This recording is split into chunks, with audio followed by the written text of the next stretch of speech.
तरह गस्सान का बादशाह रहा, मेरी जो आओ भगत होती थी वही आओ भगत, वही शानो शौकत है। उसने पीछे मुड़कर उस नौजवान के गाल पर एक थप्पड़ दिया।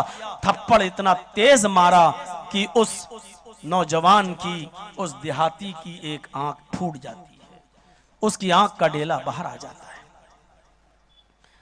उस नौजवान ने उस वक्त तो कुछ नहीं कहा, खाने काबा का पूरा तवाफ कर लिया। और जब ये अपने कबीले में जाता है तो कबीले के लोगों ने कहा, खानदान के लोगों ने कहा, तुम तो अच्छी खासे थे, ये फिर तुम्हारी आंख कैसे फूट गई? उसने पूरा वाकया बयान कर दिया कि ऐसा ऐसा हुआ। पूरे कबीले में आग लग गई। शाह गस्सान की इतनी हिम्मत, हमारे कबीले के एक आदमी को इसलिए थप्पड़ मारेगा क्योंकि वो गरीब है, इसलिए मारेगा कि उसके पास खाने पीने को अच्छे से अच्छा और पहनने को अच्छे से अच्छा लिबास नहीं है। ये गरीब समझकर, देहाती समझकर जिसको चाहेगा मारेगा। पूरे कबीले के लोग हजरत उमर फारूक रजी अल्लाह ताला अन्हु के पास आते हैं और पूरी शिकायत जब उनके सामने रखते हैं तो हजरत उमर फारूक ने शाह गस्सान को तलब कर लिया। उसी मक्के के अंदर तलब कर लिया गया गस्सान के बादशाह जबला इब्ने अयहम को।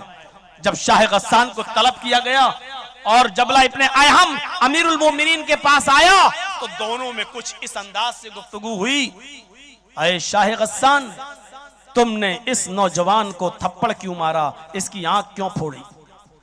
शाह गस्सान ने कहा कि अमीरुल मोमिनीन, इसने अपना पैर मेरी लुंगी पर रख दिया, मैं आगे बढ़ा, मेरी लुंगी खुल गई।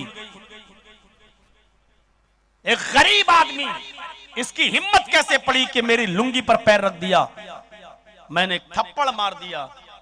हजरत उमर फारूक ने कहा कि थप्पड़ ही नहीं मारा बल्कि तुमने उसकी आंख फोड़ दी।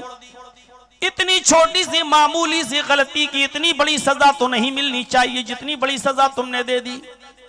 उसने कहा ठीक है, दे दी, हो गई, फूट गई आंख। आप एक गरीब की इतनी फिक्र क्यों कर रहे हैं? आपको एक गरीब की इतनी चिंता क्यों है? और जाओ नोट करो, इस वाक़े को ऐसा आदल करने वाला अमीर, ऐसा आदल करने वाला हाकिम नहीं मिलेगा। इसलिए महात्मा गांधी ने अपनी किताब सत्य और अहिंसा के अंदर हजरत उमर का नाम लेकर लिखा है कि अगर भारत में खून खराबा बंद करना चाहते हो, भारत के अंदर चाहते हो कि अमन और शांति बहाल हो, तो हजरत उमर जैसा अदल और हजरत उमर जैसा न्याय कायम करना होगा। ये महात्मा गांधी ने सत्य और अहिंसा के अंदर लिखा है और ये शब्द आज भी मौजूद है।